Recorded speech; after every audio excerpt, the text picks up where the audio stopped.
নমস্কাৰ মই জ্যোতিদীপ বৈশ্য জুবিন গাৰ্গে এটা অনুষ্ঠানত যেতিয়া ৰৈ ৰৈ বিনালে ছবিৰ শুটিং চলি আছিল তেতিয়া তেওঁৰ লগত থকা আশ্চৰ্য বৰপাত্ৰক এটা কথা কৈছিল জুবিন দাই কৈছিল যে আশ্চৰ্য চাবি এই ছবিখন যেতিয়া দৰ্শক হললৈ আহিব তেওঁলোকে ছবিখন চাব তেওঁলোক কান্দি উঠিব আৰু কান্দি কান্দি সিনেমা হলৰ পৰা যাব লাগিব তেওঁ কয় যে এখন সিনেমা কান্দি কান্দি চাবি কিন্তু মই আৰু ধেমালি কৰোঁ আমি দুইজনে ধেমালি কৰোঁ যে কেনেকৈ কান্দিব ইমান ধুনীয়া হৈছে আপুনি ইমান ধুনীয়াকৈ অভিনয় কৰিছে আৰু ভালে পাব কিন্তু সেই কথাটো যেতিয়া মই কৈছিলোঁ যে অসমীয়া মানুহ নাকান্দে আপোনাক চাই ভালে পাব এখন চিনেমা কৈছে নাই কান্দিব এতিয়া ধৰক উপলব্ধি কৰোঁ এই কথাবোৰ কিয় কৈছিলে তেওঁ জুবিন দাই কোৱা কথাবিলাকেই যেন আজি সত্য প্ৰমাণিত হৈছে সেইবাবে আমি তেখেতক কৈছোঁ ঈশ্বৰ পুত্ৰ সকলোবিলাক কথা জুবিন দাই আগতীয়াকৈ গম পাইছিল নেকি সাগৰখনৰ কথা সাঁতোৰাৰ কথা এই কথাবিলাক তেওঁ জানিছিল নেকি এনেকুৱা প্ৰশ্ন আপোনাৰ মোৰ বহুতৰ মনতে আছে কিয়নো আজি সদিয়াৰ পৰা ধুবুৰীলৈ যেতিয়া ৰৈ ৰৈ বিনালে মুক্তি লাভ কৰিলে প্ৰতিটো প্ৰজন্মৰ লোক যেতিয়া চিনেমা হললৈ গ'ল চিনেমা হলত প্ৰৱেশ কৰাৰ আগতেই ক'ৰবাত যেন হুকে আমাক খুন্দা মাৰি ধৰিলে কালি নিশাটো অসমৰ জনতা শুব পৰা নাই সকলো অপেক্ষা কৰি আছিলে এই ছবিখনৰ বাবে চিনেমা হলত প্ৰতিটো প্ৰজন্মৰ লোক গৈ কান্দিছে ইণ্টাৰভেলৰ সময়ত কান্দিছে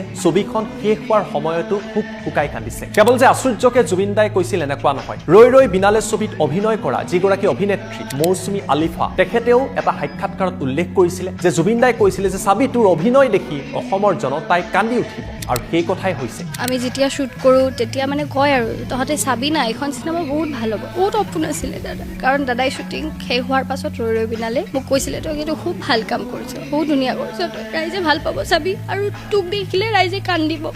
কিন্তু আজি আমি চাগে ৰৈ ৰৈ বিনালে চাই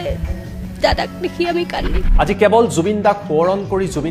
জুবিন দাক স্মৰণ কৰি প্ৰতিগৰাকী অসমীয়াই কান্দি উঠিছে অসমীয়া চিনেমাক লৈ জুবিন গাৰ্গে সপোন দেখিছিল তেওঁ কৈছিল অসমত এদিন অসমীয়া ছবিয়েই চলিব শিলদল ভাঙি জনতা ওলাই আহিব অসমীয়া ছবিয়ে অভিলেখ কৰিব এই সকলোবিলাক কথা আজি সত্য প্ৰমাণিত হৈছে আজি উজনিৰ পৰা নামনিলৈ বৰাকৰ পৰা ব্ৰহ্মপুত্ৰলৈ প্ৰতিটো প্ৰান্তত জনতাৰ চকুত চকুলো হাৰ্টথ্ৰব জুবিন দাক আকৌ এবাৰ অন স্ক্ৰীণত চোৱাৰ বাবে শেষৰবাৰ অন স্ক্ৰীণত চোৱাৰ বাবে সকলো আকুল হৈ আৰু সকলোৰে চকু আজি চকুলোৰে ভৰি পৰাও পৰিলক্ষিত হৈছিল ঈশ্বৰ পুত্ৰ জুবিন দাই হয়তো বহু কথাই জানিছিল ব্ৰহ্মপুত্ৰক মোক উটুৱাই দিব বুলি কৈছিল মৃত্যু হলে সেই আশাও তেখেতৰ পূৰণ কৰা হ'ল কিন্তু ইয়াৰ মাজতে আজি প্ৰকৃতিৰ যি সলনি হ'ল প্ৰকৃতিৰ যি পৰিৱৰ্তন হ'ল তাক লৈ চৰ্চা চলিছে মনত পেলাওক ছিংগাপুৰৰ পৰা যেতিয়া তেখেতৰ নশ্বৰ দেহ লৈ অহা হৈছিলে অসমৰ বিভিন্ন প্ৰান্তত বৰষুণ হৈছিল সৰু সজাইত বৰষুণ হৈছিল গুৱাহাটীৰ আকাশত ৰামধেনু দেখিবলৈ পোৱা গৈছিল আজি 4:25 যেতিয়া ৰৈ ৰৈ বিনালে ছবিৰ স্ক্ৰিনিং আৰম্ভ হয় তেতিয়াও কিন্তু বৰষুণ নামি আহে প্ৰকৃতিক ভাল পোৱা প্ৰকৃতিৰ পুত্ৰ ঈশ্বৰ পুত্ৰ